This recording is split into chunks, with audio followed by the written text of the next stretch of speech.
인구 감소지역, 세컨드홈, 재산세, 종합부동산세, 양도소득세, 1세대 1주택 특례 가능한지 보도록 하겠습니다. 세컨드홈 활성화 정책에 따라서 기존 1주택자가 인구 감소지역 내 주택 한 채를 추가 취득을 해도 1세대 1주택 세제 특례를 적용받을 것으로 보입니다. 세컨드홈 특례 지역은 인구 감소 지역 중 부동산 투기 등 우려가 있는 수도권, 광역시를 제외하되 접경 지역 및 광역시, 군 지역은 포함을 하겠습니다. 여기에서 인구 감소 지역은 다음과 같습니다. 그리고 부산, 동구, 서구, 영도구, 대구, 남구, 서구, 경기도 가평군을 제외한 83개 지역에서 세컨드홈 특례를 적용받을 것으로 보입니다. 계속해서 보도록 하겠습니다. 주택 요건은 특례 지역 내 주택 중 공시가격 4억 원 이하 주택으로서 2024년 1월 4일 이후 취득분부터 적용을 받을 것으로 보입니다. 소유주 요건은 기존 1주택자가 특례 지역에서 신규 1주택을 취득하는 경우에 한해 지원을 하는 것이며 기존 2주택자는 지원 대상에서 제외되겠습니다. 향후 계획은 관련 법 시행령 개정을 조속히 추진하여 최대한 2024년 과세분부터 적용 가능하도록 조치할 예정에 있습니다. 종합부동산세와 양도소득세는 종합부동산세 과세특례 신청 기한 이전 법 개정을 목표로 하고 있습니다. 재산세는 지방세법 시행령 개정 및 시행하여 2024년 과세분부터 특례를 적용할 것으로 보입니다. 세컨드홈 특례 적용 여부 간단하게 알아보도록 하겠습니다. 먼저 첫 번째, 기존 주택이 특례 비적용 지역에 있고 신규 주택은 세컨드홈 특례 지역에 있는 경우 특례를 적용받을 수가 있습니다.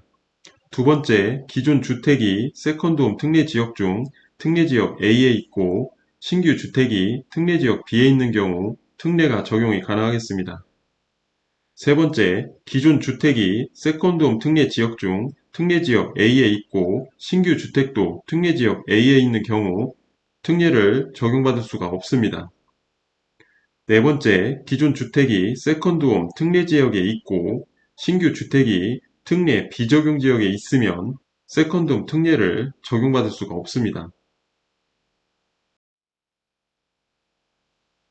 몇 가지 예를 보도록 하겠습니다. 첫 번째, 수도권 12억 원 주택에 거주한 A씨가 금년 5월 인구 감소 지역 충북 비군에 주택을 구입한 경우 A씨는 1세대 1주택자로서 인정을 받을 수가 있겠습니다. 두 번째, 인구 감소 지역 경북 C군에 주택을 보유하고 있는 D씨가 동일 C군에 주택을 추가 구입하는 경우에는 D씨는 1세대 2주택자로 세컨드홈 특례 적용을 받을 수가 없을 것으로 보입니다. 세 번째, 인구 감소 지역 전남 2군에 주택을 보유하고 있는 FC가 바로 옆에 있는 전남 G군 인구 감소 지역이 되겠습니다. G군에 주택을 추가 구입하는 경우 FC는 1세대 1주택자로서 인정받을 수가 있겠습니다.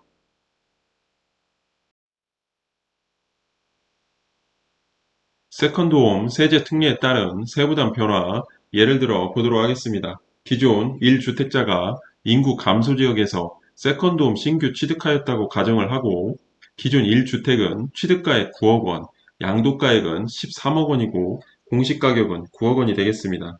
신규 취득한 인구 감소 지역 주택 공시가격은 4억 원이 되겠습니다. 만 65세 이상이며 기존 주택은 30년을 보유, 거주하였고 고령자, 장기 보유 최대 한도로 가정을 해보도록 하겠습니다. 재산세 먼저 보도록 하겠습니다. 기존 1주택 재산세 부과 기준은 현행 기본 세율을 적용받고 공정시장가액 비율 60%를 적용받겠습니다. 세부담 변화를 보면 기존 1주택 시가 표준액 9억 원을 기준으로 공정시장가액 비율 60%를 적용하여 과세 표준은 5억 4천만 원이 되겠습니다. 재산세는 153만 원, 도시지역부는 75만 6천 원이 되겠습니다. 합하여 계산을 해보면 228만 6천 원, 약 229만 원이 되겠습니다. 신규 1주택 시가 표준액 4억 원을 기준으로 공정시장가액 비율 60%를 적용하여 과세 표준은 2억 4천만 원이 되겠습니다. 재산세는 42만 원, 도시지역부는 33만 6천 원, 계산을 하면 75만 6천원이 나오고 약 76만원이 되겠습니다. 기존 1주택 229만원 더하기 신규 1주택 76만원 계산을 하면 305만원이 나오겠습니다. 개정이 되면 특례 세율을 적용할 수가 있고 공정시장가액 비율 43에서 45% 적용 가능하겠습니다. 세부담 변화 기존 1주택은 시가 표준액 9억 원을 기준으로 공정시장가액 비율 45%를 적용하여 과세 표준은 4억 500만 원이 되겠습니다.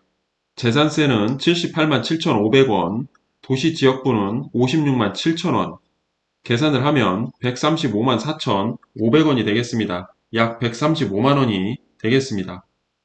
신규 1주택은 그대로 76만 원이 되겠고 합하여 211만 원이 되겠습니다. 계산을 하면 94만 원 정도가 줄어들 것으로 보입니다. 다음 종합부동산세 보도록 하겠습니다. 종합부동산세 부과기준 현행 기본공제 한도는 9억 원을 적용받고 세액공제 적용받을 수 없습니다.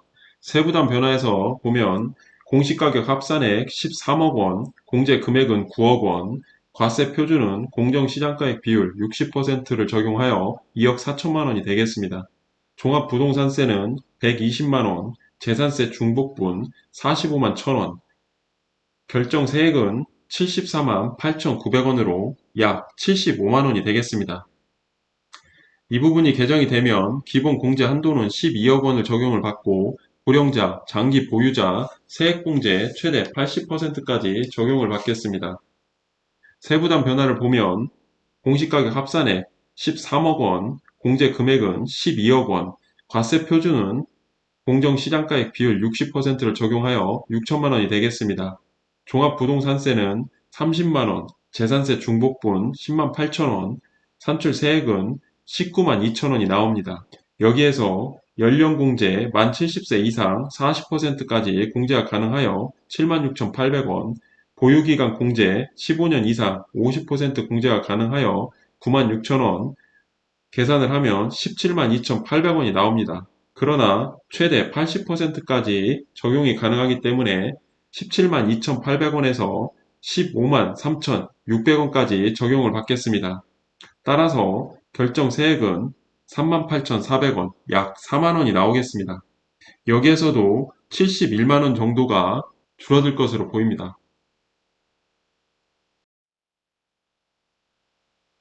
다음 양도소득세 보도록 하겠습니다.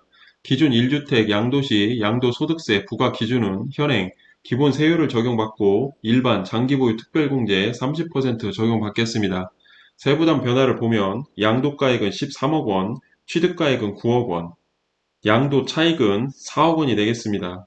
장기보유 특별공제 15년 이상 30% 공제를 받아 1억 2천만 원, 양도 소득금액은 2억 8천만 원이 되겠습니다. 기본 공제 250만 원, 과세 표준은 2억 7,750만 원이 되겠습니다. 양도소득세를 계산을 하면 8,551만 원이 되겠습니다. 개정이 되면 비과세 한도 12억 원을 적용받고 1세대 1주택 장기보유 특별공제 최대 80%를 적용받을 수가 있겠습니다.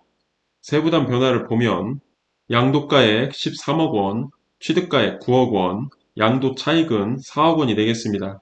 여기에서 과세 대상 양도 차익은 3,077만 원이 되겠고 장기보유 특별공제, 보유기간 10년 이상 40%, 거주기간 10년 이상 40%, 총 80%, 2,461만 5천 원이 되겠습니다. 양도 소득 금액은 615만 4천 원이고 기본 공제 250만 원을 적용하여 과세 표준은 365만 3,800원이 되겠습니다. 양도 소득세를 계산해 보면 21만 9천 원, 약 22만 원이 되겠습니다. 여기에서도 8,529만 원 정도가 줄어들 것으로 보입니다. 정리를 해보면 세제별 세컨드홈 지원 특례, 재산세, 기존 1주택 플러스 인구 감소지역 1주택을 보유하고 있는 경우 1세대 1주택 특례가 적용될 것으로 보이고 종합부동산세의 경우 기존 1주택 플러스 인구 감소지역 1주택을 보유하고 있는 경우 1세대 1주택 특례가 적용될 것으로 보입니다. 마지막으로 양도소득세의 경우 기존 1주택 플러스 인구 감소지역 1주택을 보유하고 있는 경우 중과 배제 및 1세대 1주택 특례가 적용이 될 것으로 보입니다. 관련 법 내용은 상황에 따라 달라질 수 있습니다. 시점별 확인이 반드시 필요합니다. 해당 내용은 단순한 예시일 뿐, 상황에 따라 모든 내용들은 달라질 수 있기 때문에 반드시 상담을 통한 판단이 필요할 것으로 보입니다.